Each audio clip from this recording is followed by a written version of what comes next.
이 세상에 있는 것 중에는 존귀한 것, 좋은 것이 반드시 있습니다. 그런데 좋은 것에는 반드시 가짜가 있게 마련입니다. 가짜가 있다라고 하는 말은 진짜가 있다는 말입니다. 안 좋은 것에 가짜가 있는 법은 없습니다. 정말 좋은 것에는 반드시 가짜가 있습니다. 그래서 진짜 종교에는 사이비 종교도 생기고 이단 종교도 많이 생겨나게 됩니다. 기독교에 사이비가 있다는 것, 기독교에 이단이 많다는 것, 그것은 기독교가 진짜라고 하는 것을 대변해 주는 것일 수도 있습니다. 진짜가 아니면 가짜를 만들지 않습니다. 진짜가 있기 때문에 가짜를 만들고 흉내내는 이들이 생겨나게 됩니다. 진짜는 이 가짜 때문에 고난을 당합니다. 이 가짜 때문에 몸살을 앓습니다. 그럼에도 불구하고 진짜가 가짜가 되는 법은 없습니다. 진짜는 진짜고 가짜는 가짜입니다. 성경은 우리에게 이렇게 말합니다. 내가 곧 길이요 진리요 생명이니 나로 말미암지 않고는 아버지께로 올 자가 없느니라. 이렇게 말씀하시면서 이 땅의 구세주로 진짜가 예수 그리스도인 것을 말합니다. 그래서 예수 그리스도를 흉내내는 가짜들이 이 세상에는 너무나 많이 생겨나고 있는 것이 사실입니다. 그것은 예수가 진짜라고 하는 것을 조금만 생각하면 대변해 주는 것이다 라고 인정할 수가 있게 되는 것이죠. 박사도 참 좋은 겁니다. 그래서 가짜 박사들이 많이 나타나게 됩니다. 목사도 좋은 겁니다. 그래서 가짜 목사들이 많이 나타나게 됩니다. 진짜가 있길래 가짜가 존재한다는 논리는 맞는 말입니다. 오늘날 얼마나 많은 종교가, 얼마나 많은 신들이 있는지 모릅니다. 그러나 이유를 막론하고 진짜는 하나밖에 없는데 그것이 만군의 주 여호와 하나님이라고 성경은 말씀해주고 있습니다. 진짜와 가짜는 너무나 비슷합니다. 그래서 어떤 때는 가짜가 더 진짜 같고 진짜가 가짜같이 보일 때가 많이 있습니다. 그런데 시간이 지나고 나면 이 두 가지가 구별되기 시작하는데 식물로 말하면 그 열매로 그들을 알지니라 이렇게 말씀하고 있습니다. 저는 농사꾼의 아들이기 때문에 농사에 대한 식물에 관한 것을 누구보다 잘 안다고 생각합니다. 논에다가 모를 심으면 아주 벼랑 너무 비슷한 가라지가 나게 됩니다. 그것을 일명 피라고 합니다. 그런데 그것을 어렸을 때 보면 그것이 벼보다 더 벼처럼 보이고 더 실한 모습으로 나타나고 자라나는 것을 보게 됩니다. 그게 더 뿌리도 깊이 내리고 뽑아보면 뿌리도 더 굵습니다. 그래서 그게 더 건강합니다. 그래서 더 진짜 같습니다. 그래서 그 가라지를 뽑으려다가 알곡의 벼를 뽑는 경우들이 많이 생기게 됩니다. 그래서 전문가가 아니면 피살이는 아무나 시키는 것이 아닙니다. 농부가 베테랑 농사꾼에게나 피살이를 시키는 겁니다. 아마추어 농사꾼에게 피살이를 시키면 피를 잘고 피를 뽑는다고 하는데 벼를 다 뽑아버리기 때문에 그렇습니다. 그런데 이게 아무리 감추려도 감추어지지 않은 때가 옵니다. 그때가 꽃이 피고 열매가 맺을 때입니다. 열매를 보면 모습은 그대로, 모습은 비슷해도 열매는 완전히 다릅니다. 벼와 피의 열매는 아주 확연하게 구분이 됩니다. 어린아이에게 구분하라고 해도 구분할 정도로 아주 분명합니다. 그래서 하나님은 우리에게 말씀하시기를 가라지를 뽑아버릴까요? 이렇게 이야기하니까 가만두어라. 가라지를 뽑다가 알곡이 다칠까 봐 염려된다. 그러므로 추수할 때까지 놔둬라. 그러면서 하시는 말씀이 알곡은 곡간에 쭉정이는 꺼지지 않는 불에 던질 것이다. 이렇게 말씀하고 있습니다. 그러면서 타작마당에 대한 예화를 하나님께서 하셨는데 타작마당에 키를 까부르면 알곡은 안으로 들어오고 쭉정이는 바깥으로 나갑니다. 참 신기하죠? 저희 어머님이 이 가을이 되면은 언제나 키질을 하셨습니다. 키에다가 수소라든지 어떤 것을 놓고 이렇게 키질을 하시면 이상하게 알곡은 안으로 들어오고 쭉정이는 바깥으로 나가는 모습을 봤습니다. 근데 제가 한번 해보니까 잘 안 되대요, 그게. 이것도 기술이 있어야 되는가 봅니다. 아무튼 알곡은 잘 움직입니다. 조그만 바람에도, 조그만 말에도, 조그만 미풍만 불어도 알곡은 흔들리고 요동을 치게 됩니다. 그러나 알곡은 센 바람이 불어도 날아가지 않고 그 자리를 지키고 있는 것을 어렸을 때부터 보면서 자랐습니다.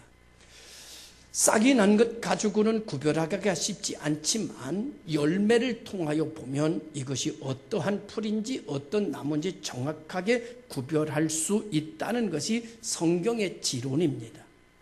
가짜가 더 잘 자라고 기운도 세고 더 번성한 것 같지만 열매 맺는 것 보면 알 수 있다라고 말합니다. 그래서 요한 1서 4장 1절에 성경은 이렇게 말합니다. 사랑하는 자들아, 영을 다 믿지 말고 오직 영들이 하나님께 속하였나 시험하라. 많은 거짓 선지자가 세상에 나왔음이니라.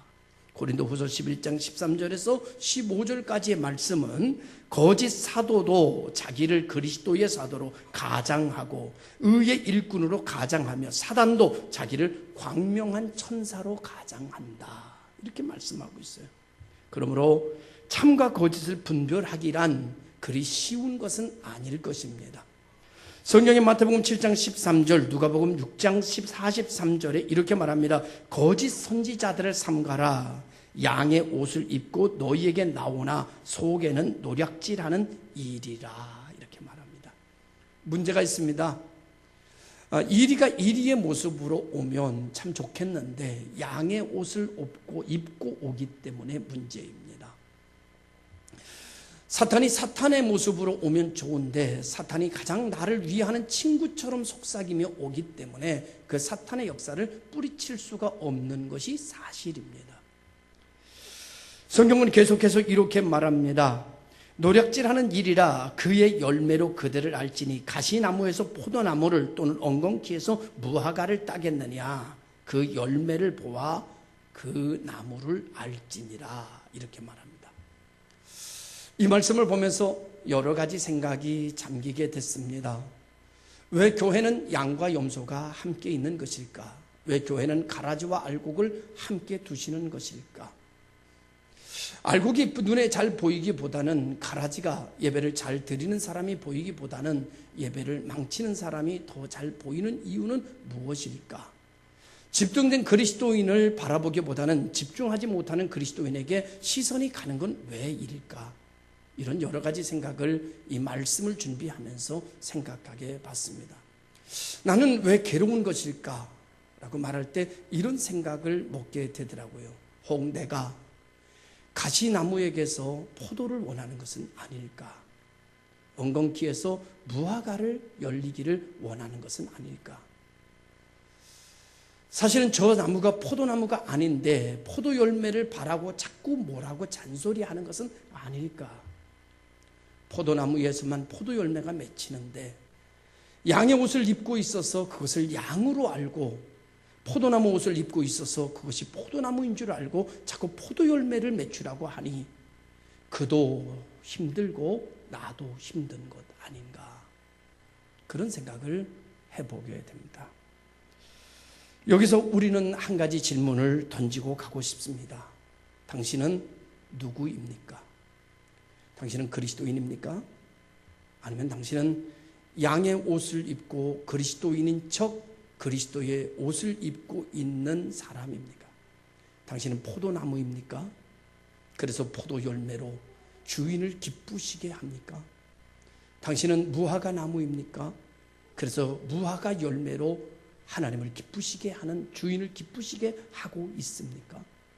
아니면 당신은 포도나무라고 말하지만 당신에게서 열리는 것은 악이요, 당신이 무화과 나무인 것처럼 하지만 당신에게서 나오는 것은 죄요. 그렇다면 과연 당신은 무슨 나무일까? 라고 하는 생각을 해보지 않을 수가 없는 것입니다.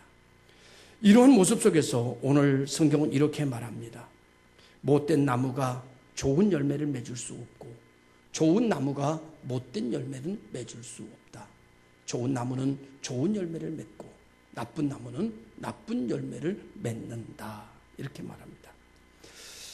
요즘 시대를 학력 위주의 시대라고 그럽니다. 얼마 전에 수능이 있어서 학생들이 수능을 보려고 머리 싸매고 애를 많이 썼습니다. 좋은 대학 가는 것이 꼭 인생의 성공과 연결되는 것처럼 생각들 합니다. 그래서 최선을 다하여 학력을 높이려고 애를 씁니다. 심지어 영어 듣기 시험에는 비행기도 공항에 내리지 못하고 영어 듣기 시험이 끝날 때까지 하늘에 떠 있어야 됩니다. 나 그거 요번에 알았어요. 그 비행기가 내려앉는 소리에 인해서 영어 듣기 시험이 잘못될까 봐 듣기 시험이 끝날 때까지 비행기, 전 세계에서 오는 비행기가 공중에서 떠서 돌아야 합니다. 그리고 그 시험 시간이 지나서 공항에 내려온다고 그럽니다. 그만큼 학력 위주라고 하는 것은 곧 성공과 직결된 것처럼 여겨지게 됩니다. 그래서 사람들은 자기 학력을 높이려고 하는 일에 모두가 다 힘을 다 쏟고 있습니다. 그래서 어느 대학 나왔는지, 학위가 어느 학위를 가지고 있는지, 라이센스는 어떤 것을 가지고 있는지에 대하여 굉장히 중요하게 여기는 사회가 이 시대의 사회입니다. 그러나 여러분, 잊지 말아야 될 거 한 가지 있습니다. 그건 뭔가 하면은 이제 우리는 학생이 아닙니다. 이제 우리는 학력으로 말하는 사람이 아니라 이제 우리는 능력으로 말하는 사람이 되어야 됩니다. 학력이 없어도 학력을 가진 사람보다 더 큰 능력을 가진 사람이 있고요. 학력이 있어도 능력이 없는 사람이 있습니다.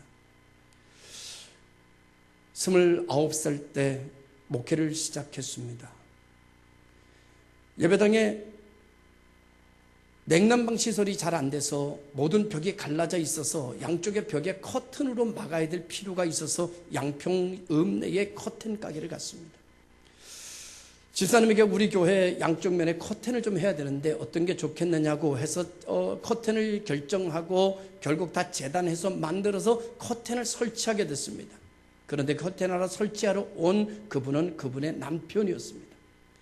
한참 동안 커튼 설치하는 이야기하는 중에 그분이 저에게 이렇게 말했습니다. 목사님, 저 이래봐도 서울대학 나온 사람이에요. 제가 이렇게 말했죠. 서울대학 나온 사람이 왜 커튼 달고 있어요? 전공이에요?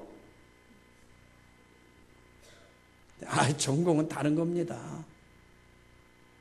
여러분, 학력이 결국 능력을 대변하지는 않습니다. 능력이 학력을 대변하지도 않죠. 학력이 없는 사람도 능력이 있는 사람이 있고요. 능력이 없는 사람도 학력을 뛰어넘을 수 있는 힘을 가지고 있습니다. 이 시대에 우리는 무엇으로 말할 것인가, 나를 무엇으로 말할 것인가, 그것은 능력으로 말하자, 그런 말이에요. 그래서 오늘의 제목은 작품으로 말하라. 작가는 어느 대학 나왔는지를 말하는 것이 아니라 작품으로 말하는 겁니다. 아무리 좋은 대학을 나왔다 하더라도 한 가지의 작품도 남기지 않았으면 그는 작가라고 말할 수가 없습니다. 소설가는 자기가 쓴 소설로 말하는 거지 서울대학으로 말하는 거 아닙니다. 하버드로 말하는 거 아닙니다. 자기가 쓴 소설을 가지고 자기를 말할 수 있어야 됩니다. 그림 그리는 그림쟁이는 그림으로 말하는 것이고, 시를 쓰는 사람은 시로 말하는 것이며, 목사는 목회로 자기를 말하는 겁니다. 사업가는 자기 사업으로 말하는 것이고, 교육가는 교육의 결과로 자기를 말할 수 있어야 됩니다. 그리스도인은 하나님과 함께 살아서 만든 신앙의 고백을 가지고 자기를 말해야 합니다. 목사님, 제가 어느 교회에서 모였고, 그리고 내가 교회를 몇 년 다녔고, 우리 어머님이 누구고 우리 아버지가 누구, 그거 다 무의미한 얘기입니다. 정말 중요한 것은 그리스도인은 하나님과 더불어 살아온 삶의 고백을 가지고 하나님의 뜻으로 이루어진 역사와 기적과 표적, 믿는 자에게 따른 표적을 가지고, 나에게는 내가 믿음으로 산 이러한 표적이 있습니다. 하나님께서 나와 함께 하신 이러한 사건과 역사의 표적과 기적이 내게 있습니다. 라고 하는 것으로 말하고 있는 것이 성경 아니겠습니까? 성경은 다른 걸로 말하지 않습니다. 성경은 학력으로 말하지 않습니다. 하기로 말하지 않습니다. 성령은 삶과 사건과 기적으로 말하고 있습니다. 자기의 삶 속에서 하나님의 이름을 부름으로 나타난 사건과 기적을 가지고 자기를 말할 수 있는 사람이 되어야 이것이 레마의 성경을 인생에 담은 사람이 되어지게 되는 것입니다. 자기의 인생 속에 성경의 흔적을 담지 않았으면 글쎄요, 그리스도인이라고 말할 수 있을까요?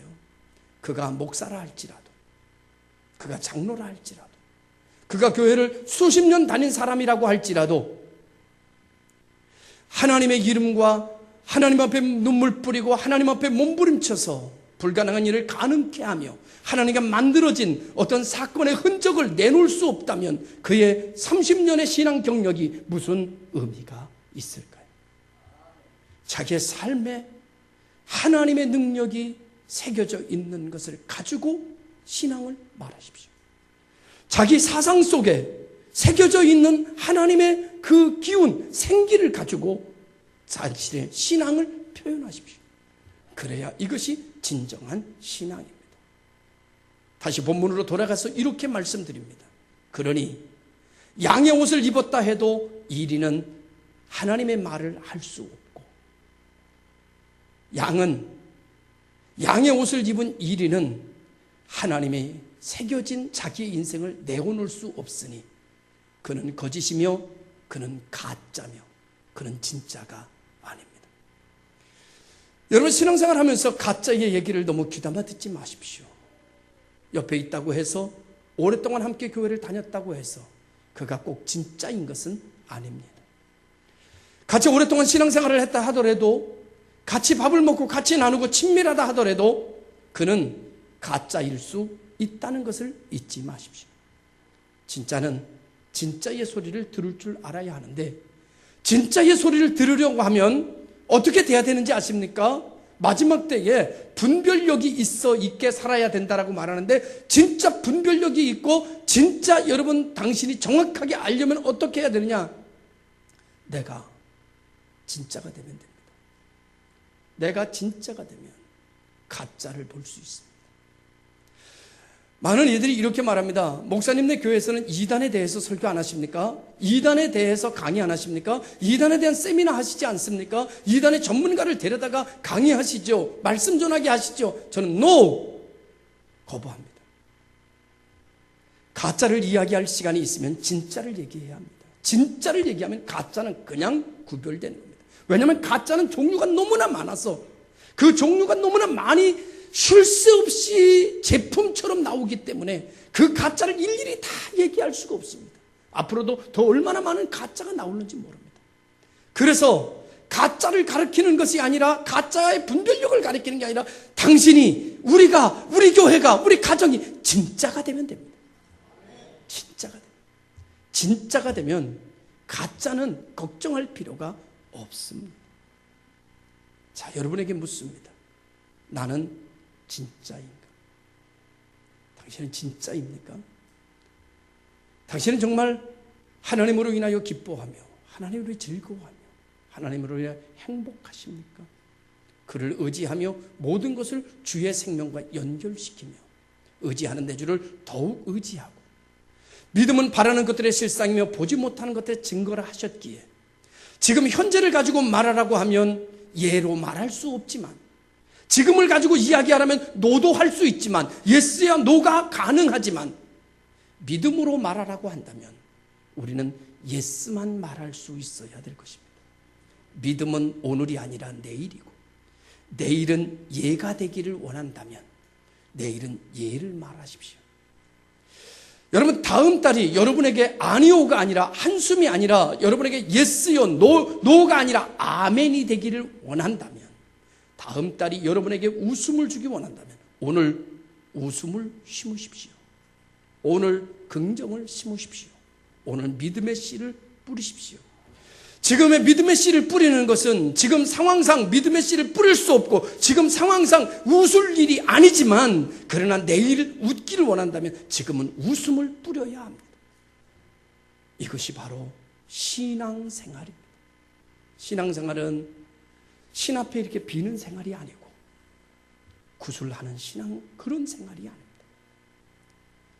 믿음이 없이는 오늘의 각박한 상황 속에서 선을 행할 수가 없나니, 아무도 선을 행할 수가 없다.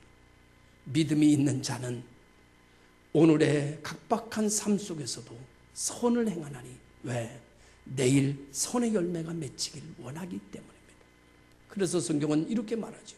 믿음은 바라는 것들의 실상이며 보지 못하는 것들의 증거다. 지금이 내일을 만들고 이번 달이 다음 달을 만드는 것이고 올해가 내년을 만드는 것이라고 한다면 힘들어도 웃어야 됩니다. 기뻐야 됩니다. 소망이 없어도 소망을 말할 수 있어야 됩니다. 믿음이 무너졌어도 믿음을 가져야 합니다. 그래야 우리에게는 내일이라고 하는 밝은 미래를 기대할 수 있기 때문입니다. 그러므로 외모로 보지 말고 그 행위로, 그러므로 하나님의 사람은 하나님의 일을 합니다. 사람은 사람의 일을 합니다. 마귀는 마귀의 일을 합니다. 겉은 양의 옷을 입고 있어도 그가 하는 언행심사를 보면 그가 그 순간 하나님의 사람인지 아니면 마귀의 사람인지를 우리는 알 수 있다고 성경이 그럽니다. 이쯤에서 여러분에게 한 가지 더 묻고 가지요. 요즘 당신의 언행심사는 어떻습니까? 정말 하나님의 사람처럼 언행심사가 움직이나요? 아니면 언행심사가 믿음으로 하지 않고 환경과 여건과 주변을 통해 말하고 계십니까? 오늘 우리는 우리의 모든 언행심사가 믿음 위에서 행하여질 수 있는 성도들이 되시기를 바랍니다. 그래서 21절에 말하기를 나더러 주여 주여 하는 자, 말만 잘하는 자, 말쟁이가 천국에 들어가는 것이 아니라 다만 하늘에 계신 내 아버지의 뜻대로 행하는 자라야 천국에 들어간다. 이렇게 말씀하고 있습니다. 예수 믿는 사람들 죽으면 입은 썩지 않는다고 그럽니다. 예수 믿는 사람 물에 빠져도 입은 둥둥 뜬다고 그럽니다. 얼마나 말을 잘하는지. 그러나 말하는 것만큼 10%도 살지 않으니 세상의 사람들은 우리에게 비난을 퍼붓고 있습니다. 이것에 대해서 부인할 수 없는 지경이 되어버린 것이 한국교회의 현실이기도 합니다. 안타깝습니다. 사랑하는 성도들은, 그러나 우리가 조금 대변한다면 그 사람 예수 믿지 않으면 그보다도 더 못되게 굴 사람인데 그래도 교회 다녀서 정화되어 그만큼 산다고 위로받지만 그 위로가 세상에는 통하지 않는 것이 사실입니다. 사랑하는 성도 여러분, 당신은 말만 하는 말쟁이이십니까? 사랑해야 한다고 하면서 전혀 사랑을 실천하지 않고 소망적이어야 한다고 하면서 당신의 말은 언제나 절망적이고 사랑해야 한다고 하면서 당신은 언제나 불평을 늘어놓고 원망을 찾아 헤매이는 하인의 양처럼 살아가는 사람은 혹 아닌가라는 생각을 갖게 합니다. 사랑하는 성도 여러분, 어차피 믿을 바에야, 어차피 교회 다닐 바에야 진짜가 됩시다. 진짜가 되면 진짜에 대한 은혜가 있습니다. 진짜가 되면 진짜에 관한 축복이 있습니다. 진짜가 되면 진짜에 대한 역사가 이루어지게 되는 것을 보게 됩니다. 참된 믿음은 그 행위와 삶으로 증거해야 됩니다. 그러므로 교회 안에는 진짜도 있고 가짜도 있습니다. 그래서 가짜 때문에 교회는 몸살을 앓습니다. 중요한 것은 당신이 진짜가 돼야 되고 우리 교회가 진짜가 돼야 되고 우리의 작품을 가지고 우리를 말할 수 있어야 된다라고 하는 말입니다. 당신의 인생으로 하나님께서 은혜 주신 그 흔적을 가지고 당신의 신앙을 이야기해야지 교회 다닌 연수를 가지고 당신을 이야기하면 안 됩니다. 당신의 직분을 가지고 당신을 이야기하지 말고 하나님의 역사하심을 가지고 당신을 이야기할 수 있는 목사가 이 시대에는 필요합니다. 이 시대에는 그런 평신도들이 필요한 시대입니다. 그러나 모두가 다 말로만 하고 경력으로만 말하니 이것이 가슴치고 마음을 찢어야 할 시대가 되어졌다고 말할 수밖에 없는 겁니다. 오랫동안 교회를 다녔다고 하면서도 예배 하나도 예배가 제대로 되지 아니하고 마음이 하나님께로 향하여지지 아니하는 예배가 드려지는 이러한 내 모습이 오늘의 우리의 부인하고 싶지만 이것이 현실이라면 이 시간 우리가 다시 진짜로 내 안에는 사람 안에는 사람이 누구는 가짜고 누구는 진짜가 아닙니다. 그리스도인 안에서 이야기한다면 우리 안에서 얘기한다면 우리 안에는 가짜로 살고 싶은 마음도 있고 진짜로 살고 싶은 마음도 있습니다. 사도 바울은 가짜를 날마다 죽인다고 했습니다. 오늘 여러분들도 가짜를 날마다 죽이십시오. 그리고 진짜를 살리십시오. 그리고 진짜로 살아가십시오. 그러면 30배, 60배, 100배의 열매가 맺어질 것이며 가나안 땅에서의 하나님의 축복은 1000배의 축복을 이야기한다고 하면 여러분에게 정말 이른 비와 늦은 비, 복된 장마비의 약속이 창세기에 하나님이 약속하신 아담과 하와에게 주신 것처럼 생육하고 번성하여 땅을 정복하고 다스리는 역사가 일어나게 될 것입니다. 진짜는 다스림을 받는 것이 아니라 다스리는 능력이 있습니다. 진짜는 소멸되는 것이 아니라 번성하는 능력이 있습니다. 진짜 생명은 겨자씨만한 아주 작은 거라도 그 안에 생명이 있으면 그거는 번성하여 남을 이롭게 하고 많은 새들이 와서 쉬게 만드는 나무가 되어집니다. 그러나 아무리 큰 고목이라 할지라도 쓰러져 생명이 떠나는 것은 번성할 수가 없습니다. 우리 교회는 생명 있는 교회가 되기를 원하고 여러분들이 그 생명으로 인하여 번성할 뿐만 아니라 그것을 잘 다스려 하나님의 나라를 견고하게 세워가는 복 있는 교회 성도들이 되어 우리가 먼 훗날 주님 앞에 서는 그날 작품으로 말할 수 있는 성도들이 되어줬으면 좋겠습니다. 제가 여러분에게 금요일날 말씀드렸습니다. 이렇게 말씀드렸지요. 여러분 오래 살 것 같아도 여러분 오래 살지 못합니다. 여러분 얼마 안 있으면 곧 죽습니다. 여러분 오래 살지 못합니다. 저도 마찬가지, 여러분도 마찬가지. 우리는 다 오래 살 것처럼 그렇게 생각하고 욕심 부리고 사는데 여러분 당신은 오래 살지 못합니다. 곧 당신은 죽을 것입니다. 남은 세월이 그리 많지 않을 것입니다. 욕심 부리지 마십시오. 정말 선한 일에 몸을 담고 선한 일에 힘을 쓰고 그리고 살리는 일에 그리고 하나님을 영화롭게 하는 그 일에 언행심사가 움직여지는 진짜가 가짜는 흉내낼 수도 없습니다. 진짜가 되는 진짜가 돼야 작품이 나옵니다. 진짜 화가여야지 그림을 그립니다. 여러분 물감만 들고 다니고 이상한 그 빵떡 모자 하나 쓰고 붓만 들고 다닌다고 화가가 되는 게 아니에요. 진짜 화가여야 그림을 그릴 수 있어요. 펜만 들고 노트만 들고 다닌다고 시인이 되는 것이 아닙니다. 진짜 시인이 능력이 진짜가 돼야 시를 쓸 수 있어요. 건축가라고 떠들고 다닌다고 집을 지을 수 있는 것이 아닙니다. 진짜 건축가라야 집을 지을 수 있습니다.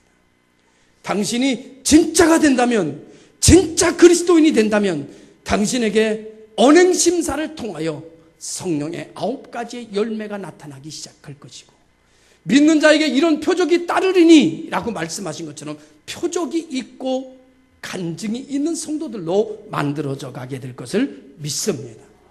우리 모든 교회, 우리 모든 성도들이 바로 내 힘으로 그것이 불가능하기에 하나님께서 공급해 주시는 새 힘, 어떤 자를 통하여 하나님께서 그 은혜를 그것을 감당할 수 있는 그리스도인으로 살 수 있는 일을 공급해 주시느냐? 여호와를 앙망하는 자들에게 하나님께서 새 힘을 불어넣어 주신다고 했습니다. 그 새 힘에 공급받아 마른 뼈처럼 죽어져 있는 내 영혼, 마른 뼈처럼 죽어져 있는 내 주변을 갖다가 하나님의 생기로 다시 살리는 번성하는 생명의 그리스도인들이 작품으로 말하는 그리스도인들이 되시기를 주님의 이름으로 축원합니다. 기도하겠습니다. 참 좋으신 하나님, 감사와 영광을 돌립니다.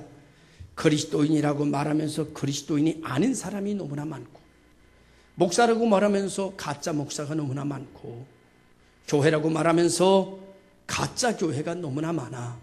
진짜 교회가 고난을 당하지만 그러나 그것은 곧 진짜가 있다는 이야기가 되므로 또 하나의 증거가 됨을 믿습니다. 복 있는 교회 성도들, 양과 염소로 나뉠 때 염소는 한두 마리만 있게 하시고 양이 되게 하여 주옵소서.